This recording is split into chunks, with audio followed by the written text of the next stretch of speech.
Día de la Victoria en Europa, 1945. Las multitudes celebran la victoria en Europa. Han soportado lo inimaginable. Los últimos meses de la Segunda Guerra Mundial habían sido un caos total. Fue la fase más violenta e intensa de la guerra más violenta e intensa jamás librada. Un corresponsal británico se encontraba en el frente. La brutalidad incontrolable de los bombardeos continuaba. Un capitán americano destacado en primera línea. De repente un proyectil nos pasó zumbando por encima. Y la Alemania nazi contra las cuerdas.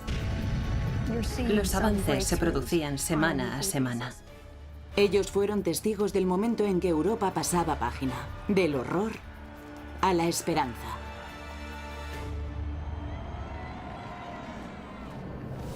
Carrera a la victoria. Europa. 7 de mayo de 1945. Por todo el mundo corre el rumor de que Alemania acaba de rendirse.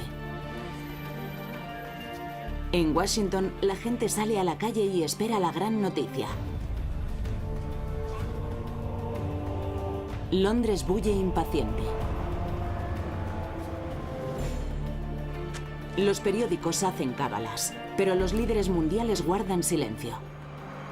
Existía una gran confusión. Intentaban mantenerla bajo control. La gente salió a la calle a celebrarlo y la policía les decía, todavía no. Estaban deseando estallar y liberarse de las cargas de la guerra en un día único y catártico. Pero ese mismo día, en Berlín, reinaba el terror. La capital de la Alemania nazi había sido arrasada. Sus habitantes estaban conmocionados. ¿La rendición solo sería otro rumor? ¿O 6 años de guerra por fin habían terminado?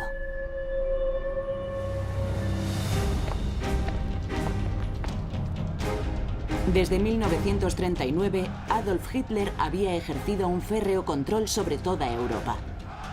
La Alemania nazi era una amenaza increíble para el mundo. En su apogeo, la Alemania nazi controlaba más territorio que el Imperio Romano. Pero en 1945, el Tercer Reich había sufrido un colapso fulgurante y caótico.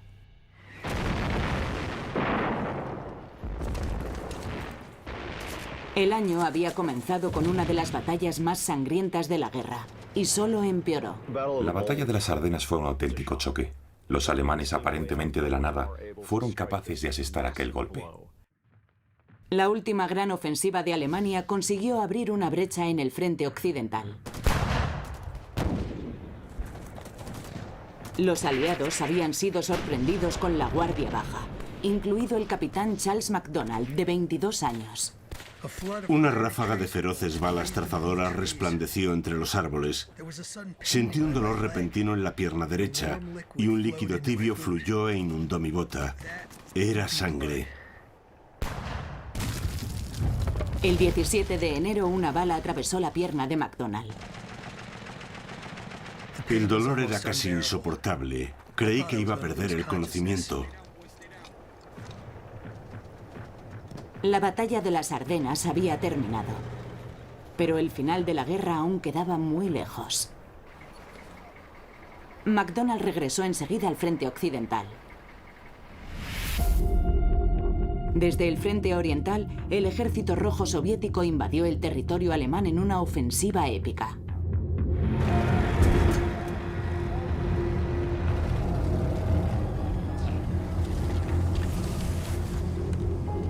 Hacían muy pocos prisioneros. Lo saqueaban todo. Y era como una nube de varios millones de langostas arrasando el centro de Alemania. El 31 de enero, 2 millones de soldados rusos estaban a menos de 2 semanas y a menos de 80 kilómetros de Berlín. A los soviéticos lo único que les importaba era el castigo, la venganza. Y los ciudadanos alemanes sabían que era imparable y no querían estar allí cuando ellos llegaran.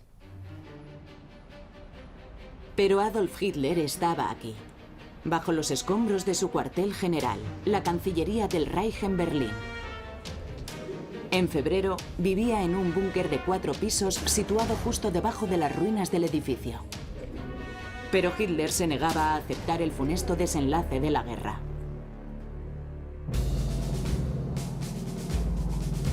El 4 de febrero, mientras Hitler permanecía oculto, sus enemigos se reunían en un balneario soviético. Los líderes aliados llegaron a Yalta rebosando confianza. Los 3 grandes, Churchill, Roosevelt y Stalin, se reunieron en Yalta. En ese momento el destino de Alemania estaba ya prácticamente decidido. Alemania iba a perder la guerra. Allí hablaron de cómo repartirse el imperio alemán conquistado. Si es que quedaba algo de él.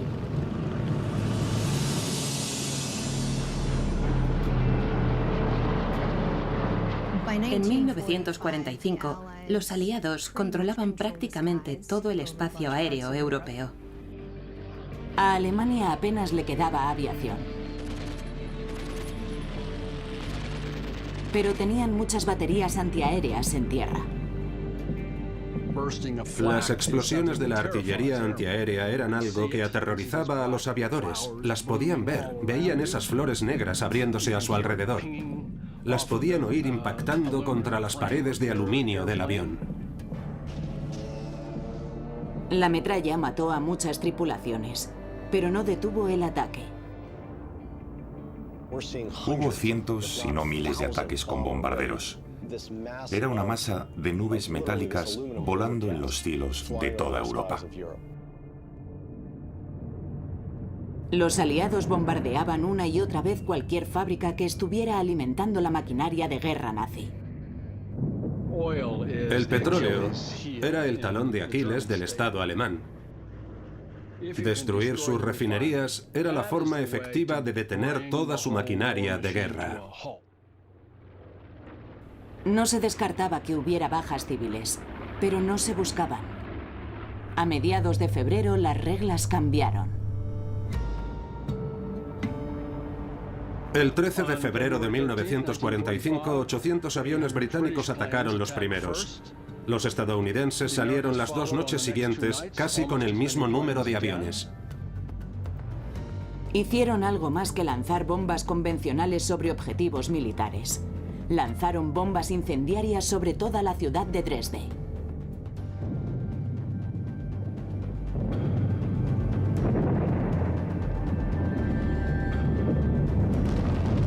Aquello inició una nueva fase de la guerra.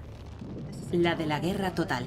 Y era una guerra en la que los civiles, aunque supuestamente no eran el objetivo, se convirtieron en objetivos. Los aliados no verían lo que habían provocado hasta que llegaron las tropas terrestres. Entonces, esas tropas aún estaban aproximándose a la última barrera para invadir Alemania, el Rin. El río Rin es la frontera natural de Alemania. Es un río formidable. Su corriente es muy rápida. No es un río que pueda cruzarse fácilmente. En su retirada, los alemanes intentaban destruir todos los puentes para impedir que los aliados cruzaran el río. Pero el 7 de marzo, una unidad del ejército de los Estados Unidos se aproximaba. Las fuerzas estadounidenses que avanzaban desde el oeste llegaron a una colina, miraron hacia este desfiladero del Rin y se sorprendieron al ver que el puente de Remagen aún seguía en pie. Charles McDonald, el capitán de 22 años herido en enero, había vuelto al frente. Sabía que solo era cuestión de tiempo que nuestra división recibiera la orden de cruzar el río. El corazón de Alemania estaba tentadoramente cerca.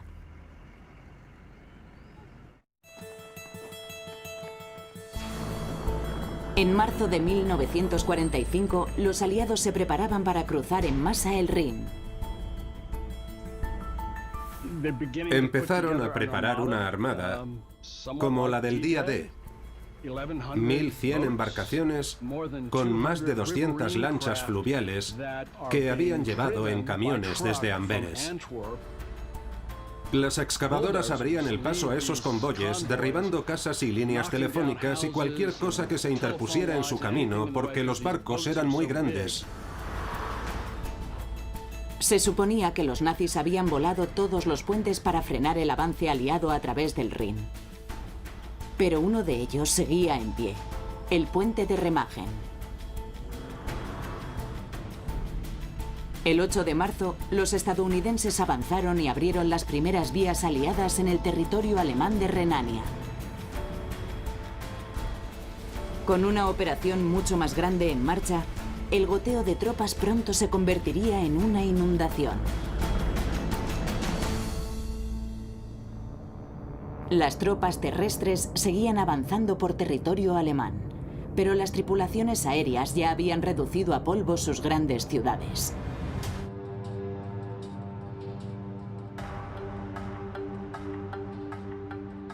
Las ciudades alemanas, una tras otra, habían quedado reducidas a cenizas y escombros. Apenas quedaba una piedra encima de otra.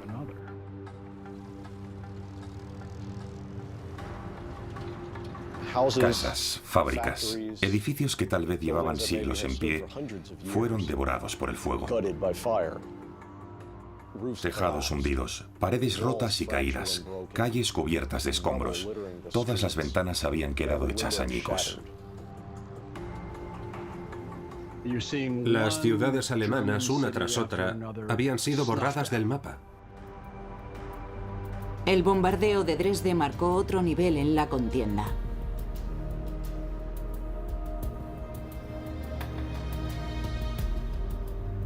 Dresde se convirtió en realidad en el símbolo de la guerra total, despiadada e incontrolada.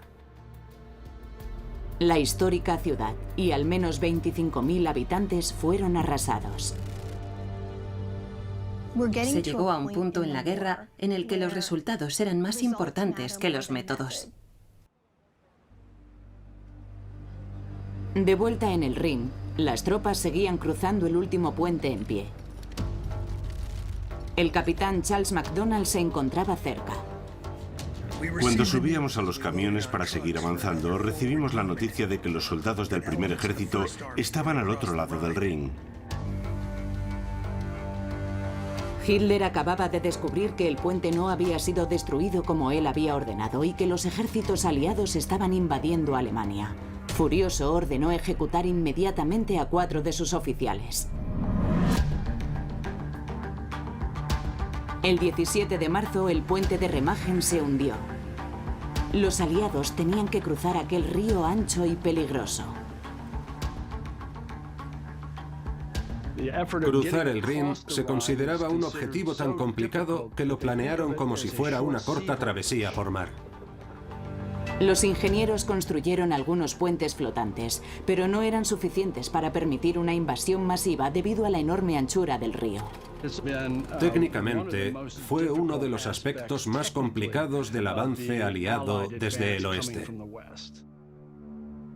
El corresponsal británico Alan Moorhead, que escribía para el London Daily Express, se encontraba allí y fue testigo de la operación. 23 de marzo. Una noche oscura a orillas del Rin. El enemigo está a solo 300 metros de distancia. Antes del amanecer, el plan de invasión comienza con un anuncio ensordecedor.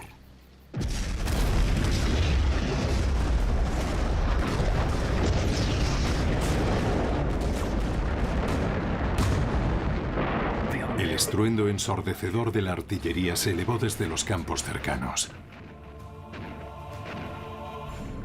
Después llegaron las primeras tropas aerotransportadas. Pasaron a solo 70 o 90 metros de nuestras cabezas volando en formación de combate. Los paracaidistas se lanzaron por las compuertas abiertas. 16.000 paracaidistas saltaron sobre Alemania. La invasión aérea más grande en un solo día en la historia mundial.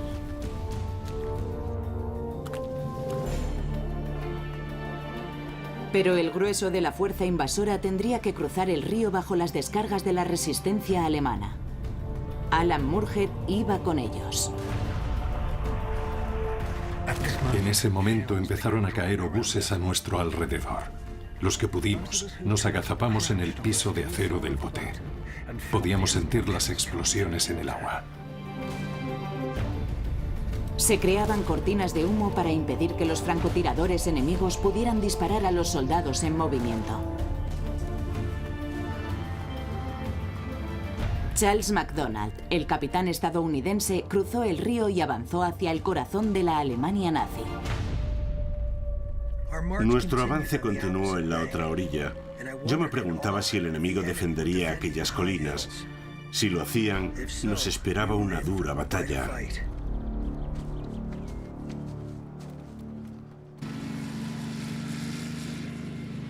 Mientras los aliados avanzaban, los ciudadanos alemanes se aferraban a las promesas hechas por el propio Hitler. Nuevas armas que cambiarían el curso de la guerra. Existía la creencia de que el ingenio alemán les ayudaría a ganar la guerra. Los ingenieros nazis habían desarrollado lo que ellos mismos llamaban Wunderwaffe, armas maravillosas, entre las que se contaba un cohete supersónico. El V2 era un cohete de 14 metros de largo que volaba a Mach 5. Se elevaba a 100 kilómetros en la atmósfera y caía a velocidades terroríficas. No podías verlo, no podías oírlo, no podías detenerlo. Con su V2, los alemanes podían golpear muy lejos de su imperio en declive. Y lo harían muy fuerte.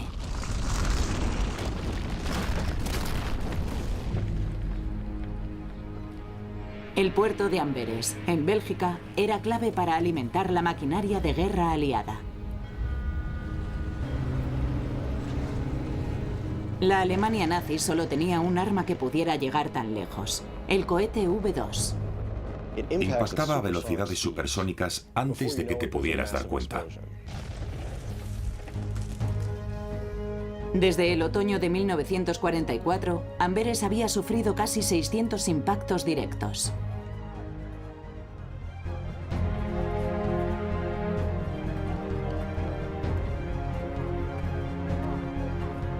Pero el doble de V2 había caído sobre la ciudad de Londres.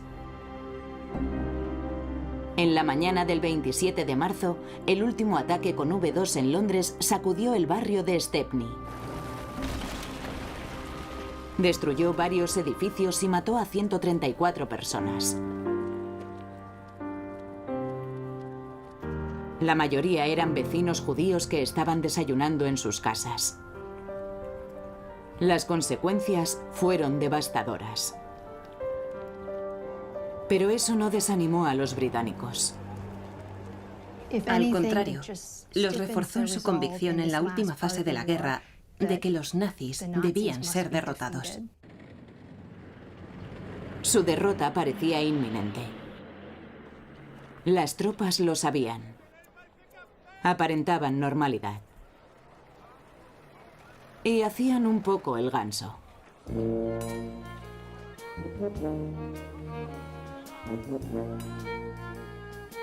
Hitler era fácil de imitar. Y un objetivo claro. Las tropas construían barcas con los restos de los aviones alemanes. Adoptaban a perros callejeros como mascotas. Y daban la bienvenida a los actores que los visitaban. Aquí, Edward G. Robinson socializaba antes de interpretar una obra en un teatro improvisado. Una poza procuraba un baño muy necesario. O un baño de lodo. Pero todos añoraban su hogar. En un letrero que indicaba la distancia a las principales ciudades, un soldado nostálgico escribió la distancia hasta su novia. El cuerpo de prensa también encontraba sus momentos para descansar. Nunca hubo un grupo de corresponsales de guerra tan brillante. Helen Kirkpatrick, Virginia Coles y Ernest Hemingway tomándose un respiro. Pero el corresponsal británico Alan Moorhead se encontraba en el frente. Estábamos totalmente atrapados entre las prisas que se adueñaron de nuestros días después de que cruzáramos el Rin.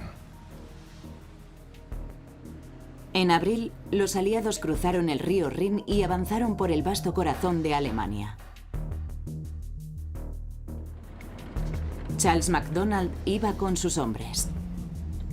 Los soldados no hacían ningún esfuerzo por ocultarse. Actuábamos como si estuviéramos de maniobras, deambulando al descubierto. Pero algo me decía que esa despreocupada ofensiva no podía durar mucho. De repente un obús enorme pasó sobre nuestras cabezas. Resonó una ametralladora. La ráfaga de un tanque arrancó la rama de un árbol sobre nuestras cabezas. En las bolsas de resistencia, la feroz batalla se desarrollaba en medio de un campo bucólico y primaveral. Los proyectiles de la artillería volaban sobre los campos, incluso mientras trabajaban los granjeros. Las tropas convertían las casas y los graneros en búnkeres, y siglos de historias familiares ardían en llamas.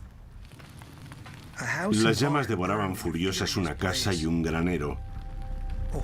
Un caballo salió del establo y contemplamos como una anciana de pelo gris salía de la casa. Cogió al caballo y lo llevó de vuelta al granero en llamas. El animal chillaba aterrorizado. Con la misma calma, la anciana volvió a entrar en su casa en llamas y cerró la puerta detrás de ella. Algunos elegían morir, otros optaban por huir. Con la guerra aproximándose, los ciudadanos estaban desesperados. En Europa, en la primavera de 1945, había 11 millones de personas huyendo. 7 millones eran alemanes. Sin apenas información, estaban guiados por los rumores, impulsados por el miedo y frenados por la miseria. Se veían pocas lágrimas. Para los alemanes, la catástrofe ya había superado ese punto. De forma que uno siempre estaba rodeado por esos rostros inexpresivos. Muchos buscaban protección ante la violencia desatada en los campos de refugiados.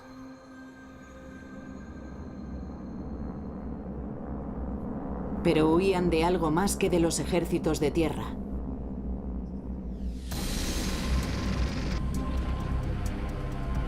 En abril, los aliados llevaron la guerra aérea casi hasta el suelo.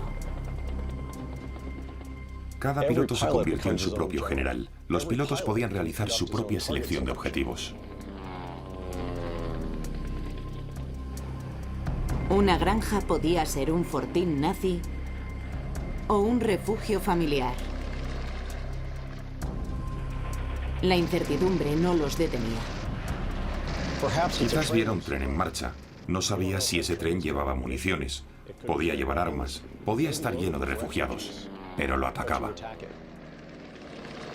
En estas imágenes, un piloto ataca a una columna de personas caminando, algunas ondeando banderas blancas. Se referían a lo que hacían como el trabajo criminal, porque era una forma de destrucción indiscriminada.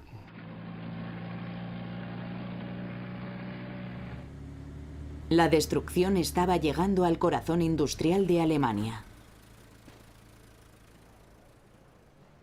El 11 de abril, los aliados encontraron los restos de una famosa fábrica cerca de Nordhausen, el epicentro de las armas maravillosas nazis.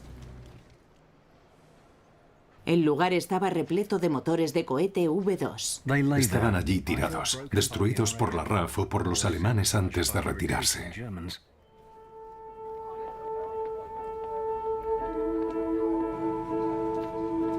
Los aliados rescataron a miles de trabajadores esclavos que se habían visto forzados a fabricar esas armas.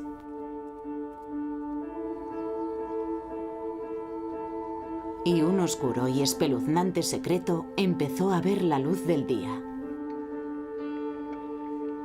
Apenas habíamos comenzado a vislumbrar el absoluto desprecio por el valor de la vida humana en Alemania.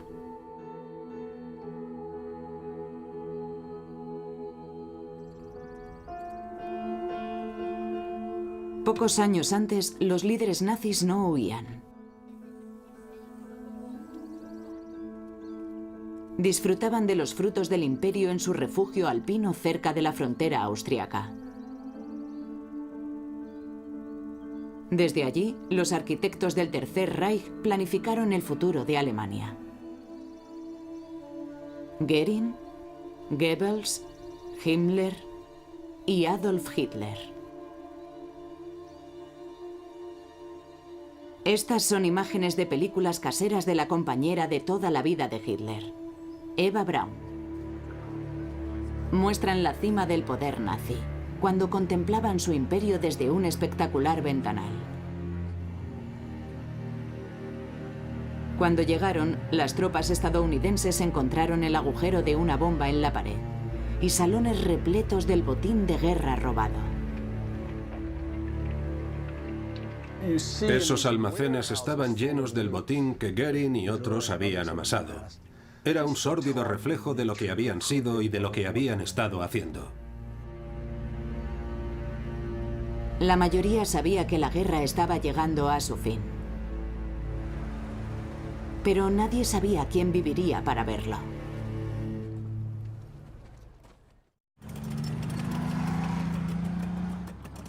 En abril de 1945, el presidente Roosevelt sabía que la victoria estaba cerca. El final de la guerra en Europa se aproximaba. Y Roosevelt y el público ansiaban la paz. Todos estaban convencidos de que Roosevelt estaría allí con ellos. El 12 de abril, Roosevelt se encontraba siguiendo tratamiento médico en Warm Springs, Georgia. Y cuando se disponía a almorzar, de repente se llevó la mano a la frente y se derrumbó inconsciente. Había sufrido un derrame cerebral. Había un médico allí. Su presión arterial era de 300/190, lo cual es mortal. Así fue como Harry Truman llegó a la presidencia. Había sido vicepresidente durante menos de 3 meses. Truman sabía muy poco sobre cómo se estaba librando la guerra o cuáles eran los planes para terminarla, y aún menos sobre los planes para la posguerra. Pero Truman tendría que tomar enseguida decisiones que cambiarían el curso de la historia.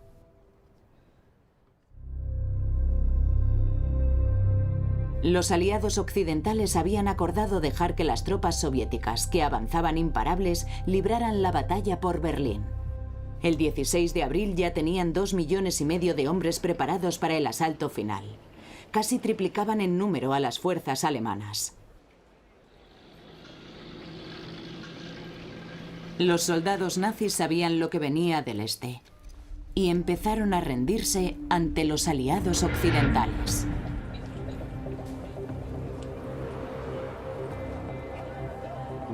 Se respiraba un ambiente de desesperación, de auténtica desesperación. Y la creencia generalizada era que si podías llegar a Occidente, los aliados occidentales te tratarían mejor que los soviéticos. El 18 de abril, un grupo de ejército alemán al completo se rendía ante los estadounidenses. Era la mayor rendición en masa de la guerra. 325.000 hombres, incluidos 30 generales, se convirtieron de repente en prisioneros de guerra. Algunos eran niños. Un hombre nos trajo a 2 soldados alemanes. Ninguno de ellos tenía más de 16 años. Los agrupaban y los llevaban a recintos vigilados que básicamente eran campos cercados con alambradas. Solo en el último mes de la guerra se rindieron más de 1 millón de soldados. Esa fue la primera señal verdadera de que Hitler había perdido ya el control y que el Reich caería poco a poco en poder de los aliados. Hacia el final de la guerra empezaron a verse rendiciones más organizadas de las tropas alemanas. Esto era lo que más temían los alemanes que se rendían. Los soviéticos que llegaban desde el frente oriental asesinaban a su capricho y ejecutaban a los soldados que se rendían. Mataban a los civiles, violaban a las mujeres. Y no había ninguna razón para pensar que se detendrían al llegar a Berlín.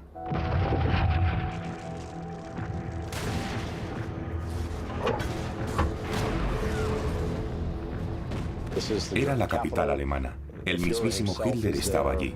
Era la última batalla. El 20 de abril, Hitler celebraba su 56 cumpleaños oculto en un búnker situado debajo de su cuartel general, destruido por los bombardeos. Podían oír los proyectiles de la artillería soviética y los cohetes cayendo. El ejército rojo estaba a las puertas de Berlín.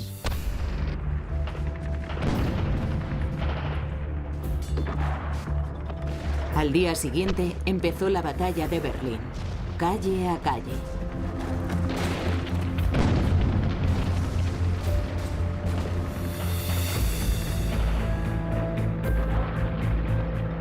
El 22 de abril, los estadounidenses volaron con explosivos la esvástica que dominaba la famosa explanada de desfiles de Nuremberg. Al igual que ese símbolo, el partido nazi estaba implosionando. El día 23, Hermann Göring le preguntó a Hitler si podía ser su sucesor. Hitler lo expulsó del partido nazi. Al día siguiente, Himmler hizo llegar a los aliados una propuesta secreta de rendición a espaldas de Hitler. Y el 25 de abril, los aliados se toparon con unos soldados con extraños uniformes cruzando el río Elba, al sur de Berlín. Los soldados de ambos bandos se acercaron cautelosamente a las tropas que habían visto en la orilla opuesta del río. Los aliados les dieron la bienvenida cuando desembarcaron. Era una unidad del Ejército Rojo Soviético. Tras años luchando contra el mismo enemigo en diferentes frentes, se encontraron por primera vez en la ciudad de Torgau. Era un momento histórico, marcado al principio por el decoro militar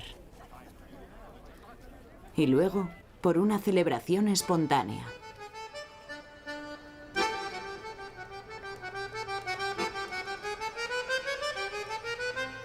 Alguien describió el ambiente como el de una feria de Iowa.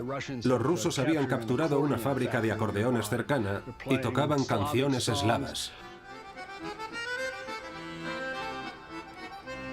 No compartían idioma ni costumbres. Ni siquiera el básico apretón de manos. Cuando los dos bandos se encontraron, se produjo una increíble liberación catártica de toda la tensión acumulada.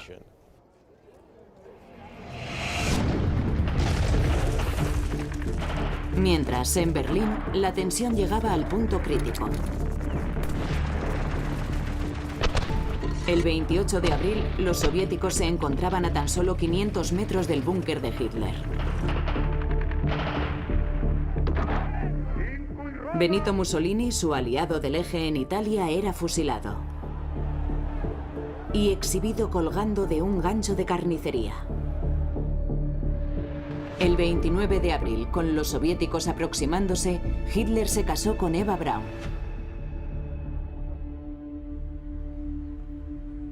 Y el mismo día, las tropas estadounidenses encontraron unos vagones de ferrocarril cerca de la ciudad de Dachau. En la mañana del domingo 29 de abril, los soldados siguieron una vía que finalmente los llevó hasta un campo.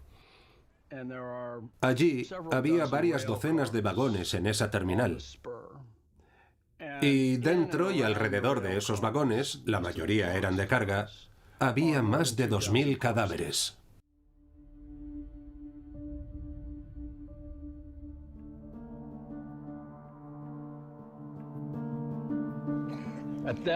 Después, cuando entraron en el campo, encontraron a miles de prisioneros esqueléticos y demacrados. Algunos supervivientes tenían la mirada perdida, incapaces de procesar lo que estaba pasando. Y aún menos lo que había pasado.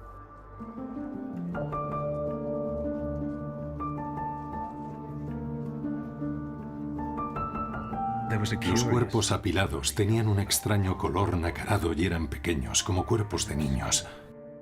Todos los rasgos normales por los que reconocemos a un ser humano prácticamente habían desaparecido.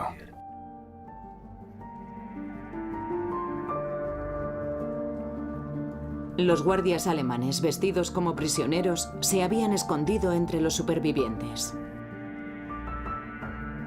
Los verdaderos prisioneros los identificaron para los soldados aliados. Esos eran soldados curtidos en muchas batallas. A esas alturas habían visto casi de todo en el campo de batalla. Pero la disciplina se rompió. Y pusieron a varias docenas de guardias delante de un muro y hubo unos minutos de disparos incontrolados. Los asesinatos por venganza de los guardias alemanes apenas pueden comenzar a describir el día en que los aliados descubrieron Dachau. Es una escena que quedó grabada en su memoria y que no podrían borrar de ninguna manera. Fue el último gran campo de concentración en ser liberado. 40.000 prisioneros habían muerto allí. Pero los aliados rescataron a 32.000 supervivientes el 29 de abril. Al día siguiente, el cerebro del Holocausto tomó su última decisión.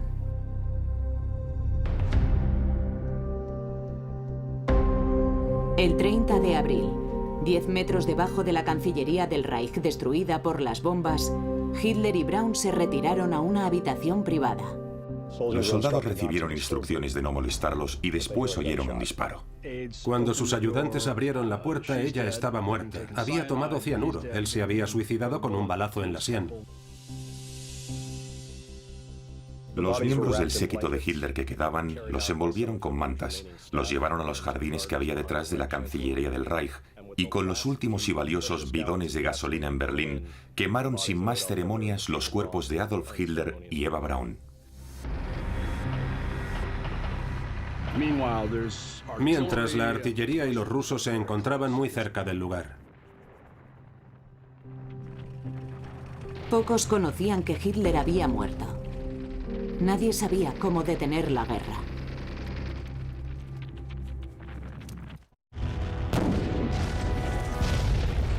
El 30 de abril de 1945, Berlín era un campo de batalla. Los alemanes defendían su capital ignorando el destino de su Führer.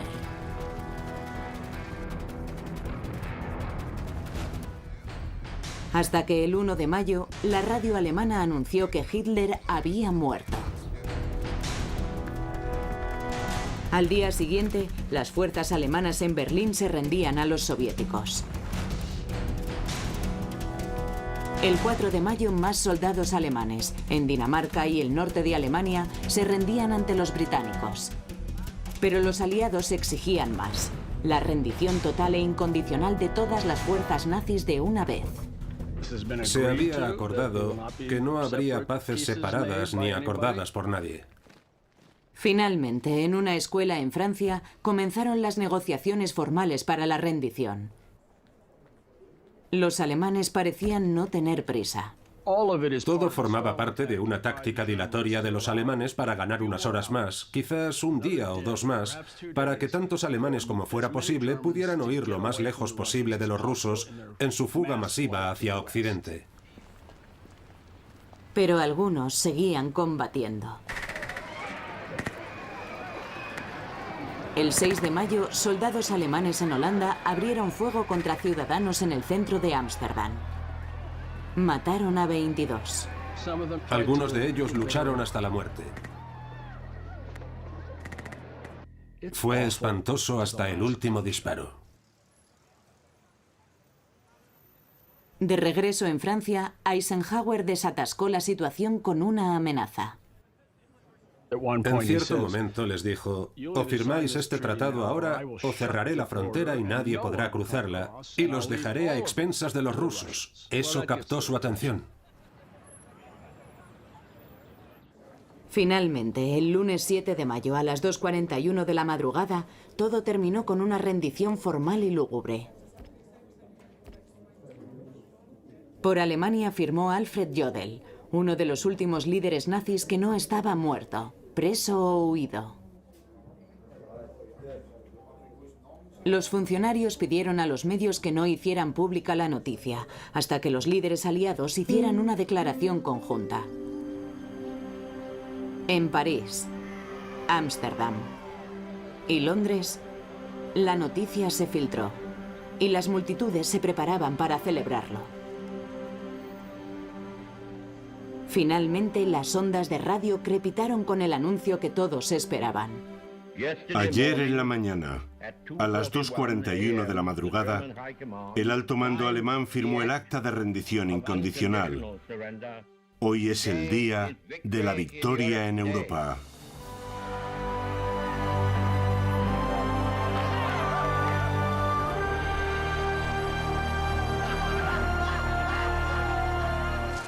Larga vida a la causa de la libertad. Las banderas de la libertad ondean sobre toda Europa.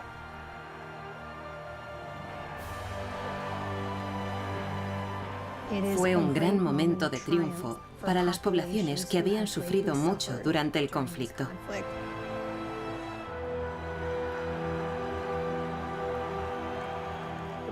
Repicaron las campanas de la Catedral de San Pablo en Londres. El rey, la reina y las dos princesas, Isabel y Margarita, salieron al balcón del Palacio de Buckingham. Después, las jóvenes princesas desaparecieron para vagar en secreto entre la multitud, saboreando la alegría por ellas mismas.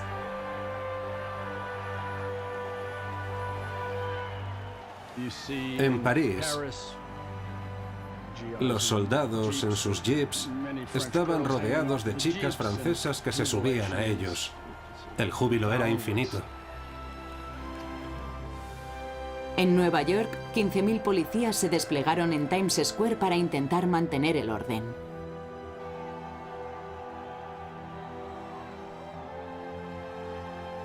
Los ciudadanos tenían otros planes.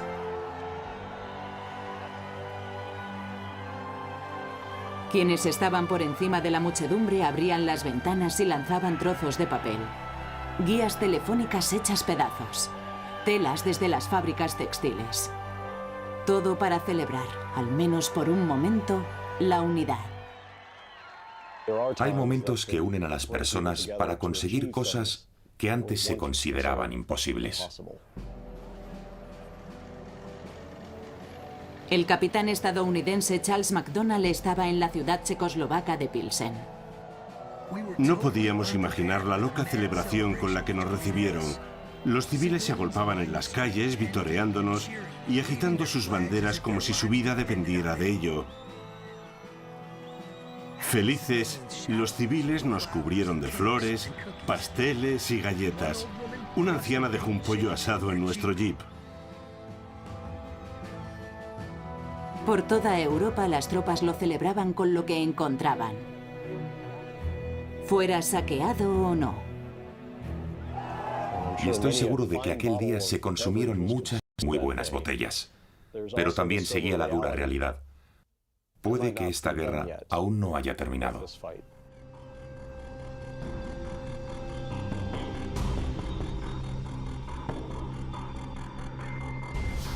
En el otro extremo del mundo se estaba librando otra guerra al mismo tiempo. La Guerra del Pacífico.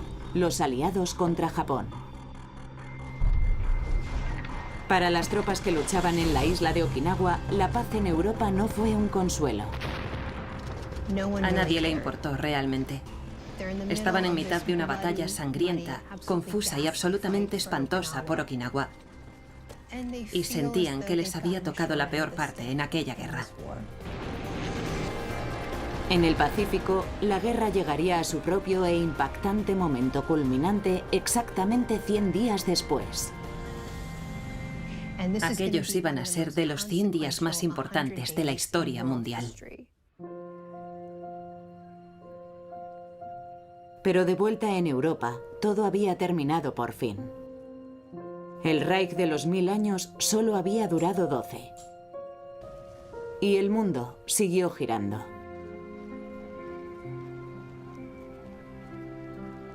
El Día de la Victoria en Europa es un hito del siglo XX. Y en muchos aspectos fue la puerta por la que un mundo llegó a su fin y otro mundo nació.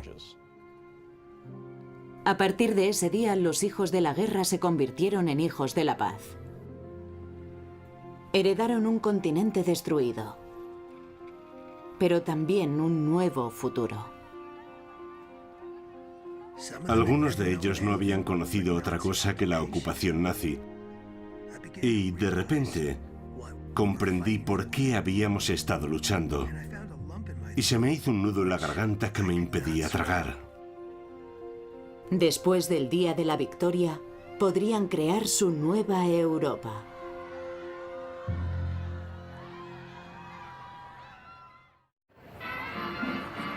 El 8 de mayo de 1945, Europa vive un estallido de alegría. Para ella, la Segunda Guerra Mundial había terminado. En todas las capitales de Europa Occidental se vivió una auténtica catarsis emocional.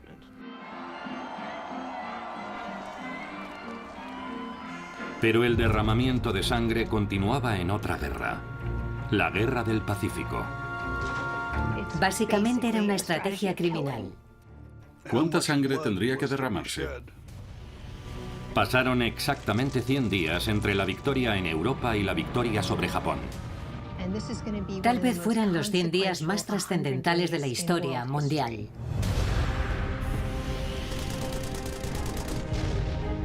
Un soldado de la infantería estadounidense entraba en combate. Los que dicen que no tienen miedo están locos. Y un almirante japonés está bajo presión. Nuestra capacidad de lucha se desvanece gradualmente. Pero Japón no se rinde. La rendición era una humillación. Tienes que luchar hasta el final.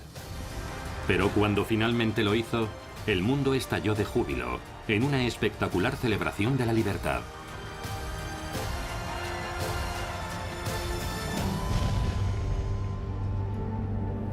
Carrera a la victoria, el Pacífico.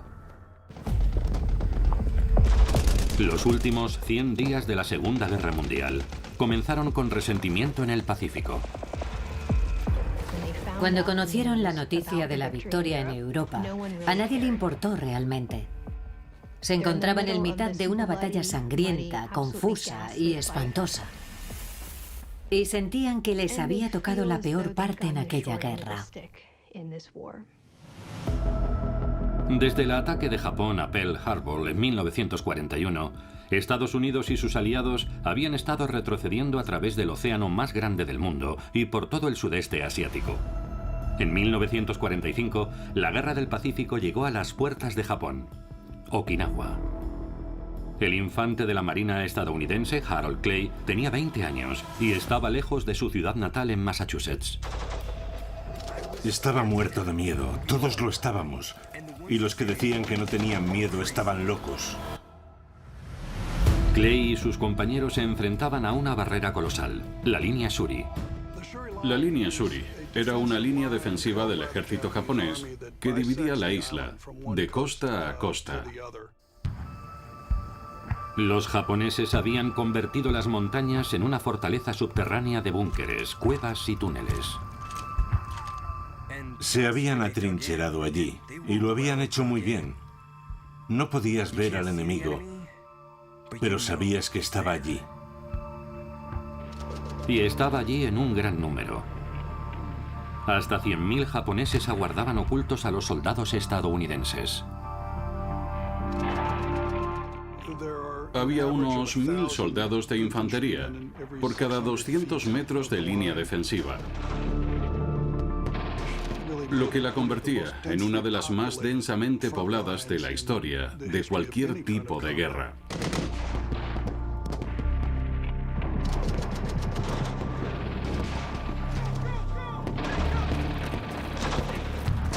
La estrategia de Japón quedaría al descubierto nada más comenzar el ataque a la línea Shuri. Básicamente, la estrategia japonesa consistía en matar al mayor número de invasores como fuera posible. Mataban en nombre de este hombre, el emperador japonés Hirohito. Era un monarca absolutista y contaba con la lealtad incondicional de todos los ciudadanos japoneses, tanto militares como civiles. Pero los japoneses ni siquiera podían verle y jamás habían oído su voz. Pero todos estaban dispuestos a morir por él. El emperador tiene grandes esperanzas en la inminente ofensiva. Esperamos que nos acompañe el éxito. El almirante Matome Ugaki era un oficial de la Armada de 55 años al mando de unos 600 aviones y pilotos. Su base estaba en Kyushu, estratégicamente situada para hacer frente a los invasores estadounidenses en Okinawa. Pero en 1945 la Fuerza Aérea de Japón estaba exhausta. No tenían combustible de aviación ni pilotos entrenados. Los japoneses carecían de pilotos capaces de atacar a los barcos estadounidenses y de regresar a casa. Sus misiones eran planeadas de forma que no tuvieran que volver a casa. Los ataques kamikaze. El 11 de mayo despegaron más de 100 aviones. A más de 800 kilómetros de distancia, los barcos de apoyo estadounidenses permanecían a la espera cerca de Okinawa. Los marineros estaban nerviosos. Habían visto ataques kamikaze antes y esperaban más. Muchos perdían los nervios, incluso los marineros más veteranos. Esa sensación constante de terror terminaba minando sus nervios y su moral.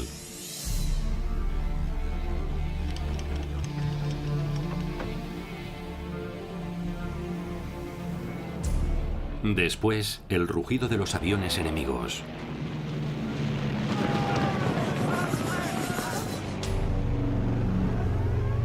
Los aviones estadounidenses despegaron para hacer frente a los atacantes en una batalla devastadora.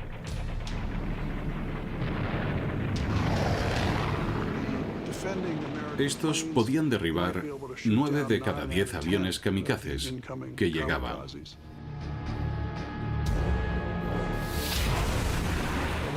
Pero ese 10º kamikaze podría asestar un golpe devastador. Uno de ellos atravesó la cortina de fuego defensivo y se lanzó contra el portaaviones Bunker Hill. Luego, solo 30 segundos después, otro. Cada uno de los aviones abrió una herida profunda que inició una reacción en cadena. La mayor parte de la devastación en el portaaviones fue provocada por las explosiones de las bombas estadounidenses y los depósitos de combustible que se incendiaban sin control. Los hombres que estaban debajo de la cubierta quedaron atrapados. Los que no murieron abrasados murieron asfixiados. El interior del barco se convirtió en un ataúd.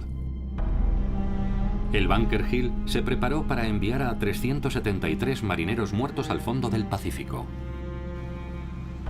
Pero para el almirante Ugaki no era suficiente. El hecho de que ni siquiera 2 impactos de aviones suicidas pudieran hundir al portaaviones enemigo nos mostró la necesidad de atacar con más aviones en el futuro. Estados Unidos también recurría a nuevas y devastadoras tácticas. Los bombardeos convencionales del territorio japonés no habían logrado lo que los estrategas militares esperaban conseguir. Estados Unidos empezó a lanzar bombas incendiarias sobre Japón. Habían empezado por Tokio unos meses atrás. Tras la incursión sobre Tokio se desvanecieron todos los escrúpulos morales. Ya no existía ninguna restricción a los ataques contra la población civil. El 13 de mayo atacaron la ciudad de Nagoya. A menudo, los B-29 bajaban hasta 1500 metros. Llegaban de noche y lanzaban sus bombas incendiarias de napalm sobre el centro de ciudades japonesas densamente pobladas.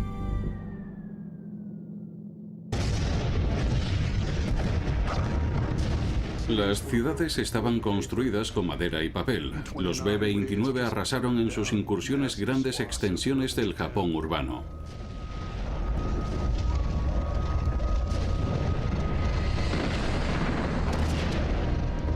La estrategia detrás de los bombardeos incendiarios era obligar a Japón a ponerse de rodillas.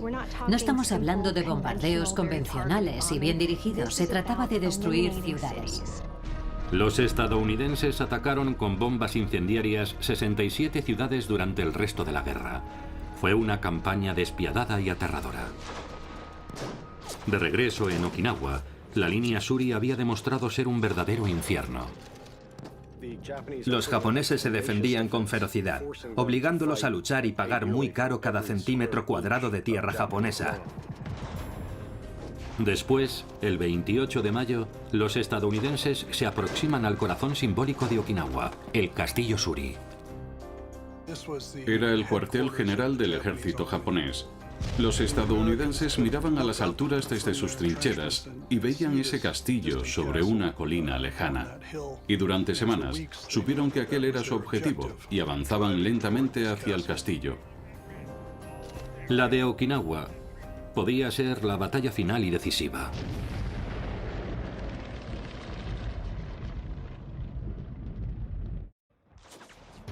A finales de mayo de 1945, en Okinawa, se combatía ferozmente desde hacía ya casi 2 meses.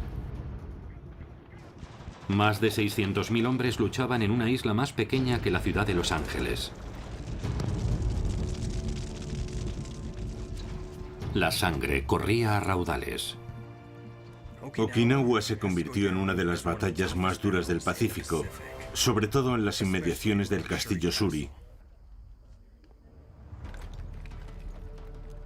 El 29 de mayo, los estadounidenses tomaron el Castillo Suri, el corazón y último bastión de la isla. Llevaba allí siglos. Era una especie de antiguo castillo samurái con muros de piedra. Este era el cuartel general japonés y tal vez su última oportunidad. Y esto es todo lo que quedó de él. El castillo fue pulverizado. Y los japoneses habían huido.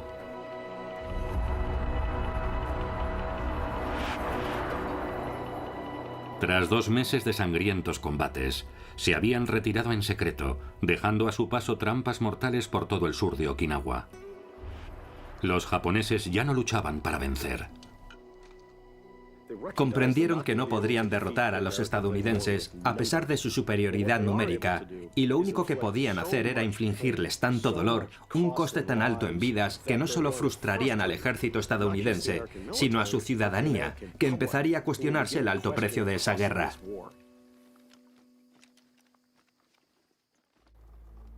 Pero oculto al público se desarrollaba un proyecto de alto secreto.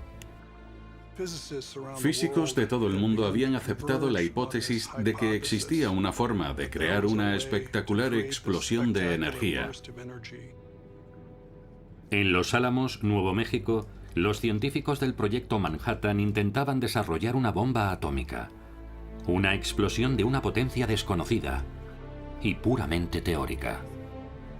El esfuerzo por construir la bomba atómica comenzó con pleno conocimiento de lo que podría salir mal. Pero si funcionaba, no solo cambiaría la guerra, cambiaría el mundo.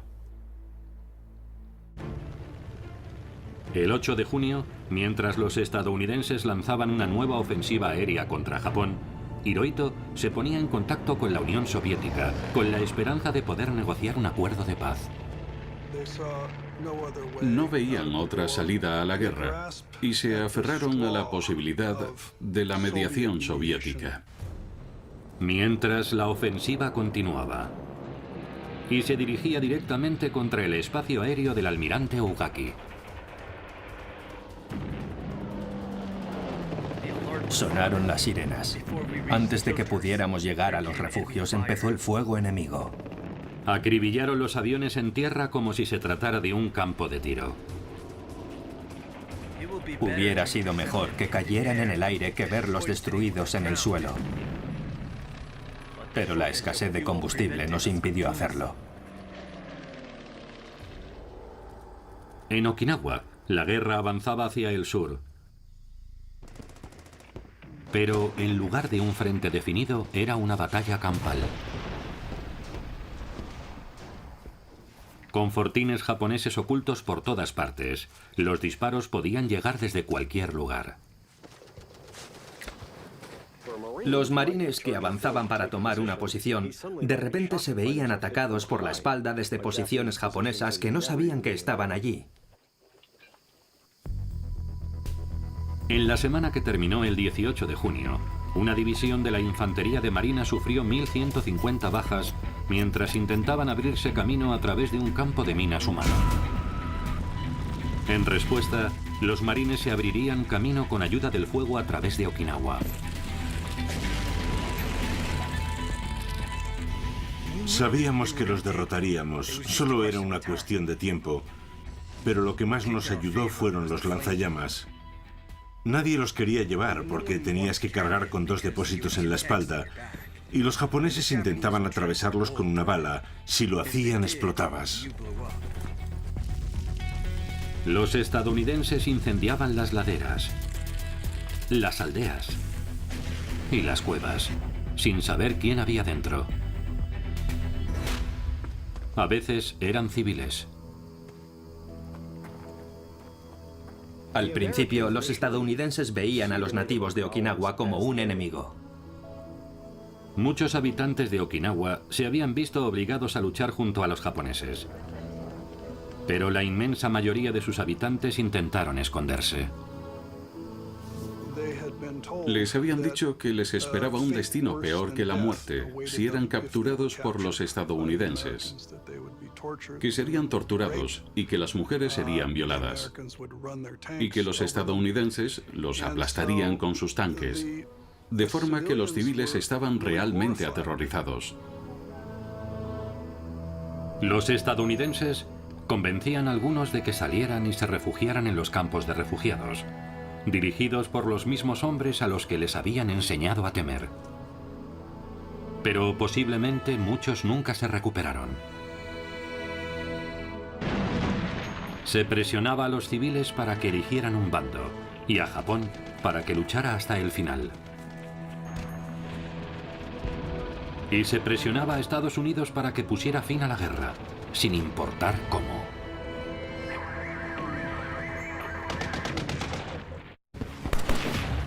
En junio de 1945, Okinawa era un matadero.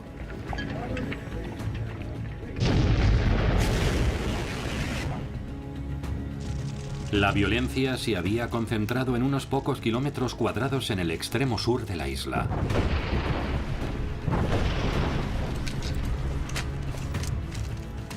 Los japoneses luchaban hasta la muerte o se suicidaban para evitar ser hechos prisioneros. Morían a un ritmo de 1 millar al día. Nos dijeron que lucháramos por nuestra vida y por Estados Unidos, pero que siguiéramos vivos. A ellos les decían, morid por el emperador. Es duro pelear con alguien así. ¿Por qué no se rendían los soldados japoneses? La respuesta es que sencillamente rendirse no existía en su vocabulario. Pero el 20 de junio sucedió algo extraordinario. Casi 1000 japoneses rodeados en una playa se rindieron.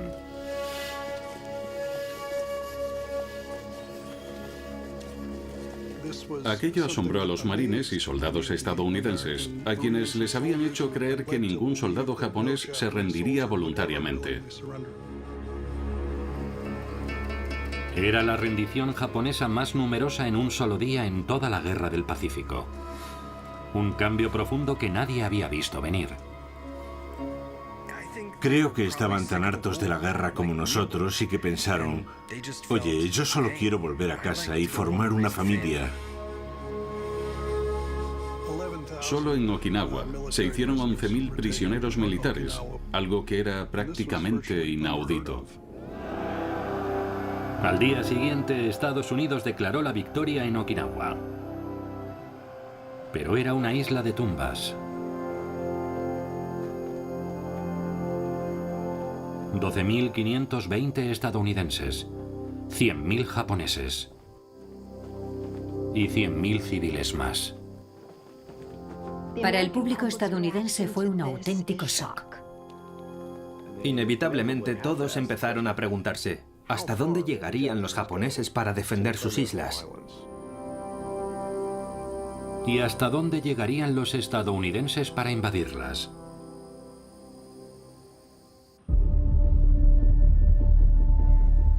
Los estrategas del Estado Mayor Conjunto comenzaron a preparar una operación para invadir Japón. Aquella iba a ser la mayor operación anfibia de la historia. La llamaron la Operación Caída. El 1 de noviembre los estadounidenses desembarcaron en Kyushu. Luego, en algún momento de 1946, invadieron la isla principal de Honshu. Las tropas ya estaban preparadas. Hasta 2 millones de hombres invadirían un país de 70 millones. La espantosa imagen de los soldados e infantes de marina estadounidenses matando a un gran número de civiles japoneses y cargar con eso en sus conciencias era algo que muchos de ellos temían profundamente. Harold Clay estaba entrenándose para la invasión. Nos decían, si veis acercarse a un niño con un palo, matadlo. Si veis acercarse a una chica, matadla. Nosotros decíamos, ¿cómo se puede disparar a un niño pequeño? Nos decían, creedme, si no lo hacéis, os matarán a vosotros. Al mismo tiempo, Japón se preparaba para el combate. Y fue esencialmente una especie de último esfuerzo espasmódico para lanzar toda la fuerza militar que quedaba en el país para defender a muerte su patria. Y como temían los estadounidenses, esa guerra a muerte les incluía a todos. Los japoneses empezaron a armar a sus ciudadanos, en algunos casos con lanzas afiladas, y los empujaban a enfrentarse a los estadounidenses en las playas en las que desembarcaban. También reunieron todos los aviones que aún podían volar.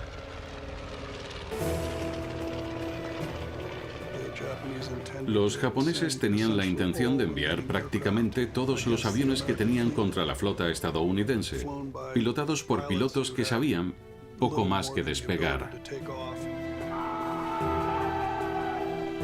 Algunos eran estudiantes universitarios sin ninguna experiencia de vuelo.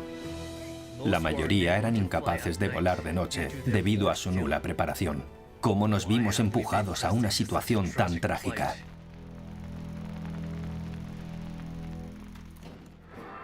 En Moscú, el 24 de junio, los soviéticos exhibían su poderío militar ante Joseph Stalin. Japón seguía intentando negociar con él un acuerdo de paz. El pérfido juego de Stalin consistía en entretener a los japoneses, simplemente para ganar tiempo y así armar a las fuerzas del Ejército Rojo. Stalin no quería la paz. En su lugar quería una parte de Japón. Mientras tanto, en el desierto de Utah, los estadounidenses seguían preparándose para un nuevo tipo de misión. Llevaban varios meses entrenándose solamente para un trabajo: lanzar con éxito una bomba atómica sobre un objetivo japonés. Lanzaban bombas simuladas llamadas calabazas desde más de 8.000 metros de altura. Así ponían a prueba el diseño de las aletas de cola, el tiempo de caída y su precisión. Por fin, el último mes de la guerra, llevaron a cabo la prueba más importante de todas. En Nuevo México, los soldados izaron una gigantesca bola de metal hasta lo alto de una torre de 30 metros. Era la primera bomba atómica de la historia. Los científicos se pusieron a una distancia segura antes de probarla. Muy pocas personas realmente comprendían lo que aquello podía hacer. El silencio reinaba en el desierto, hasta que accionaron el interruptor.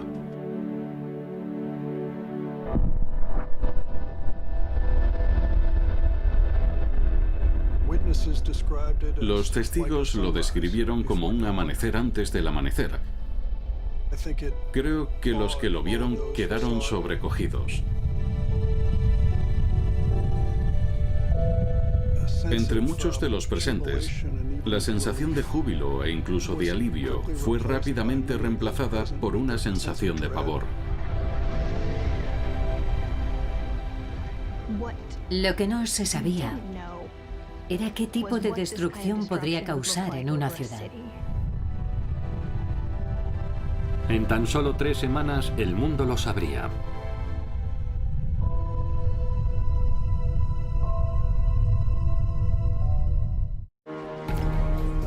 El 17 de julio de 1945, los líderes aliados se distanciaron del Pacífico para reunirse en Potsdam, Alemania. Japón apenas figuraba en su agenda, pero estaba muy presente en sus mentes. El hecho de que los líderes aliados se reunieran en Potsdam, en medio de las ruinas de Alemania, tenía un importante valor simbólico. El mensaje era que Japón estaba solo y que podría enfrentarse al mismo destino de Alemania. En Potsdam, sus asesores comunicaron en secreto al presidente Truman que la prueba atómica había sido un éxito y que 2 bombas estarían listas en cuestión de semanas. Pero los aliados se espiaban unos a otros. Stalin ya sabía lo de la bomba atómica y Truman sabía que Japón se había acercado a Stalin para negociar la paz. Pero delante de las cámaras parecían estar unidos. Firmaron la declaración de Potsdam. Y en esa declaración le decían a Japón que si no se rendía incondicionalmente, se enfrentaría a una destrucción inmediata y total. El día después de la declaración de Potsdam, los bombarderos estadounidenses despegaban para otra misión sobre Japón. Pero aquel día no lanzaron bombas. Lanzaron octavillas como esta, advirtiendo a los japoneses que abandonaran sus ciudades. Nuestros aviones lanzaron millones de folletos sobre unas 8 ciudades, informando a sus habitantes de que 5 o 6 de ellas serían bombardeadas en los siguientes 6 días. Al día siguiente, los aviones regresaron con bombas incendiarias para cumplir con su promesa.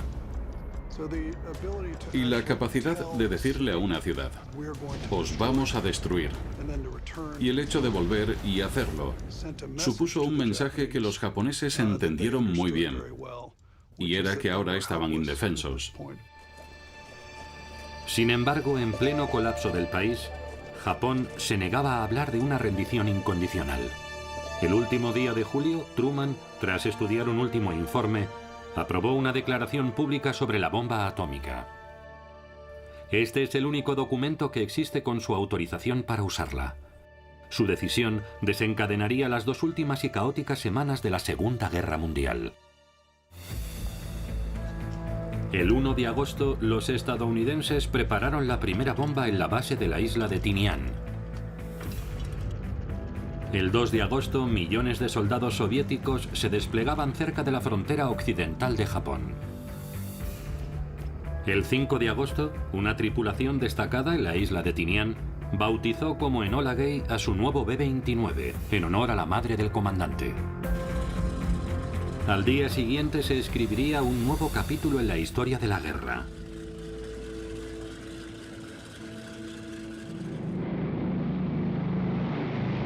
A las 3 menos cuarto de la madrugada, el Enola Gay despegó con una tripulación de 12 personas y una sola bomba, de 3 metros de largo y casi 4.500 kilos de peso. Una vez en el aire, el artillero entró en acción.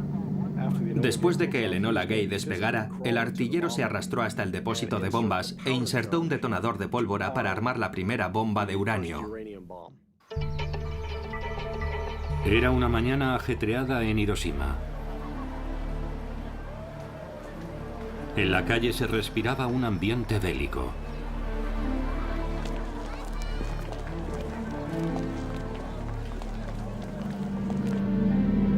De repente, se escuchó el zumbido de unos aviones. A las 8:15, el Enola Gay lanzó la bomba.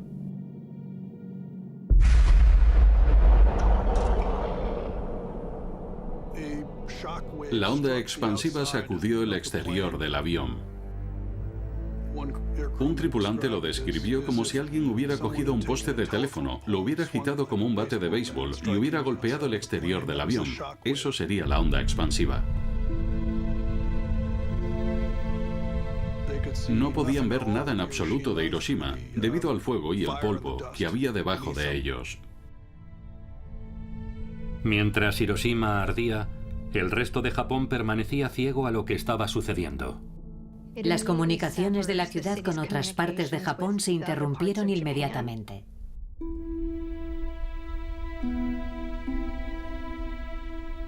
Solo los que estaban abajo sabían lo que estaba pasando, aunque no fueran capaces de entenderlo.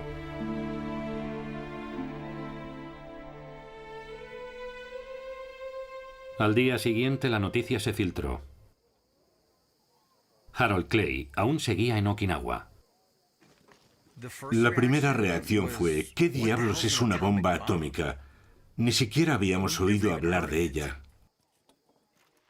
El almirante Ugaki se enteró por un noticiario estadounidense. Una emisora de radio de San Francisco dijo que por primera vez en la historia se había lanzado una bomba atómica, haciendo aún más sombrío el desenlace de la guerra. El 8 de agosto los estadounidenses lanzaban una segunda bomba, más potente aún que la primera.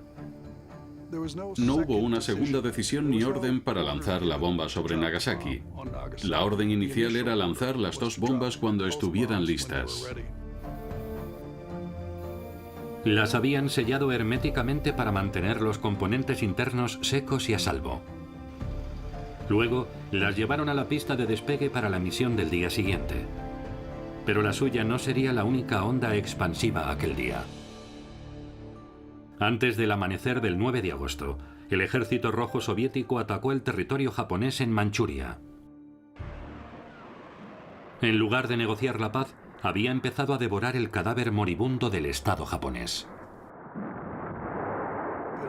Fue una de las mayores invasiones terrestres de toda la historia, apenas unas horas antes de que se lanzara la bomba sobre Nagasaki.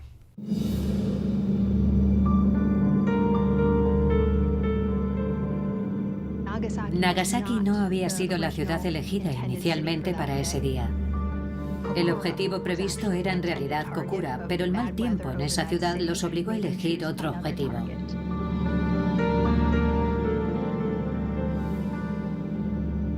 Sobre Nagasaki encontraron el espacio necesario entre las nubes para avistar el objetivo y lanzar la bomba.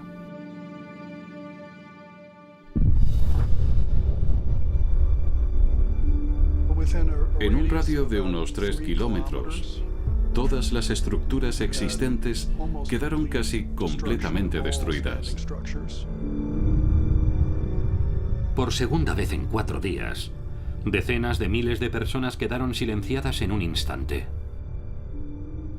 Cuando las nubes se disiparon, el resto de Japón pudo ver finalmente el horror.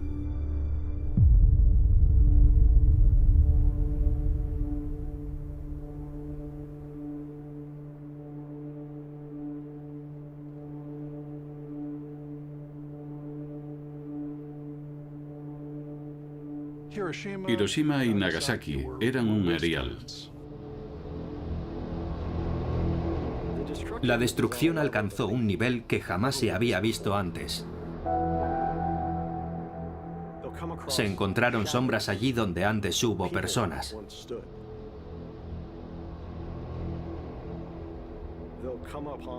El grado de destrucción fue tal que hasta los mismos escombros se habían fundido.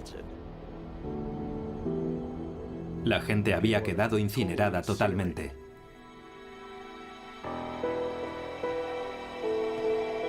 Con Japón cayendo de rodillas, la estructura de mando se fracturó. En el ejército japonés, los partidarios de la línea dura estaban decididos a evitar la rendición a cualquier precio, incluso a costa de la virtual devastación de todo el país. El 14 de agosto, los militares de la línea dura intentaron dar un golpe para impedir la rendición, pero fueron desautorizados por una voz desconocida en la radio japonesa.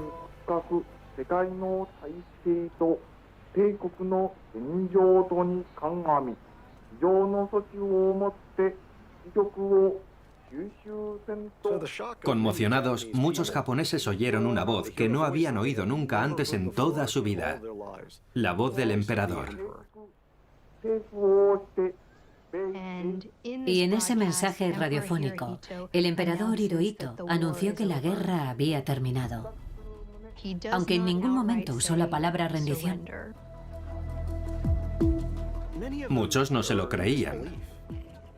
¿Era auténtico? ¿Era real? ¿Era un truco estadounidense? Y Japón se hundió en un periodo de estupefacción irracional. El resto del mundo contuvo la respiración. ¿Sería esa la rendición que finalmente pondría fin a la Segunda Guerra Mundial? 15 de agosto de 1945. El ejército estadounidense se prepara para un desembarco masivo y la invasión de Japón. Pero el emperador Hirohito acaba de hacer un asombroso anuncio a su pueblo por la radio. Ha enviado un cable a la embajada de Suiza en Washington. Los suizos se lo transmitirían inmediatamente a Harry Truman. Antes de que el mundo pudiera comprender plenamente lo que estaba pasando, el almirante Ugaki tomó una decisión. Él había enviado a miles de jóvenes pilotos japoneses a la muerte en ataques suicidas. Y se había jurado a sí mismo, en las páginas de su diario, que él compartiría su destino. Voy a seguir los pasos de todos los que murieron por el país. Quiero vivir el noble espíritu del ataque especial, incluso después de que la muerte se lleve mi cuerpo de esta tierra. Tras escuchar el mensaje del emperador, fue en su coche hasta un aeródromo local, se subió a un avión y lo pilotó en una última misión kamikaze. Y el suyo fue el último ataque kamikaze de la guerra.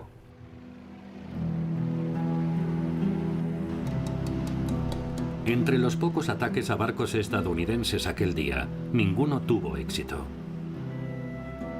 Probablemente el almirante Ugaki se hundió directamente en su tumba del Pacífico. En Washington, los suizos hicieron llegar el cable japonés a Harry Truman, y el presidente lo anunció al mundo. Compatriotas, he recibido esta tarde un mensaje del gobierno japonés en el que se declara la rendición incondicional de Japón. La proclamación del Día de la Victoria en Japón deberá esperar a la firma formal de las condiciones de la rendición por parte de Japón. Las Fuerzas Armadas aliadas han recibido la orden de suspender todas las acciones ofensivas. Los barcos de la Armada de los Estados Unidos que se dirigían a Japón se detuvieron. Los marineros lo celebraban en las cubiertas. Los temores dejaron paso a los vítores. Y algunos pusieron rumbo de vuelta a casa.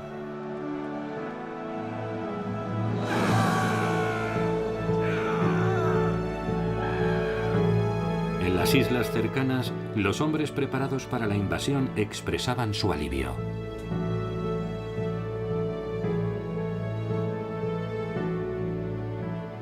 En ese momento muchos de esos jóvenes sintieron que habían salvado la vida. La guerra había terminado y ellos seguían vivos. En las mismas playas donde tanta sangre se había derramado, se bebía cerveza para celebrarlo.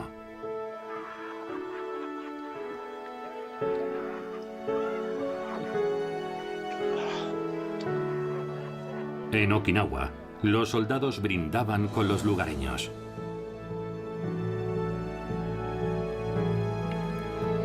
Y la vida empezó a recuperar lentamente su ritmo normal. Por todo el Pacífico, los japoneses salían de sus fortines y entregaban las armas. Ofrecían sus espadas en simbólica rendición.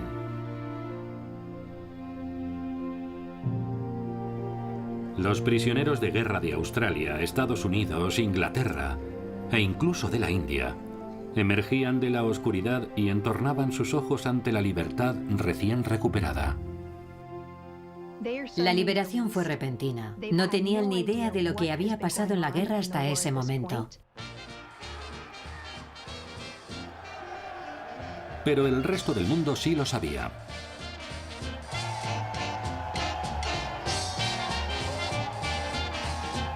Nueva York.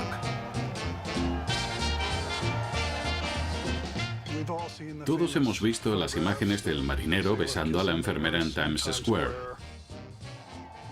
De las cintas de teletipo volando.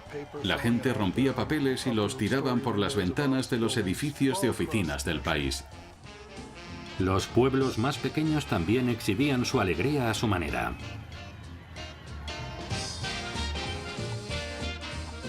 En aquel día impresionante de agosto de 1945 se vivió una explosión de alegría increíble. En Londres, Piccadilly Circus era un mar de sonrisas. El Palacio de Buckingham estaba rodeado de juerguistas. Y las hogueras brotaban por doquier para alimentar los vítores hasta altas horas de la noche. En Sydney, Australia, el papel triturado caía como la nieve y se convertía en la materia prima de la pura euforia.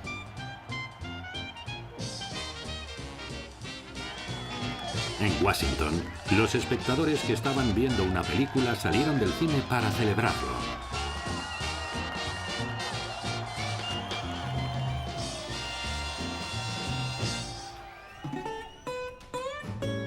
Pero a casi 8.000 kilómetros de donde había empezado la guerra para Estados Unidos, Hawái desfilaba al ritmo de su propia melodía.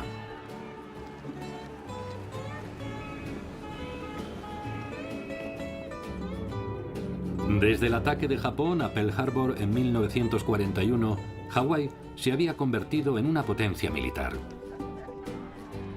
Pero nunca perdió su espíritu.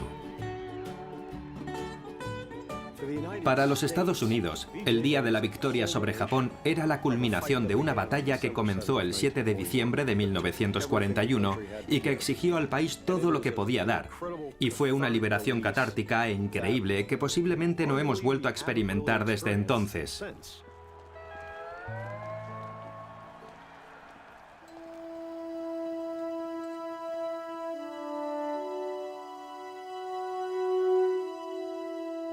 Para aquellos que perdieron y para los que se habían sacrificado, también fue un momento de recogimiento. Quizás un momento de duelo silencioso.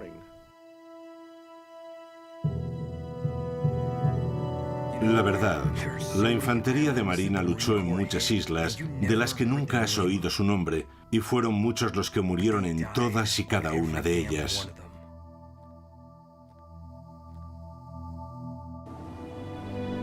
En islas remotas, en los continentes que las rodean, y a través de sus aguas implacables, el Gran Pacífico engulló todos esos sacrificios. Y finalmente descubriríamos aquello de lo que todos somos capaces, tanto en los niveles más profundos de depravación como al mismo tiempo de los más altos ideales de la humanidad. Nuestra capacidad para sobrevivir, nuestra capacidad para resistir y para mostrar compasión por los demás.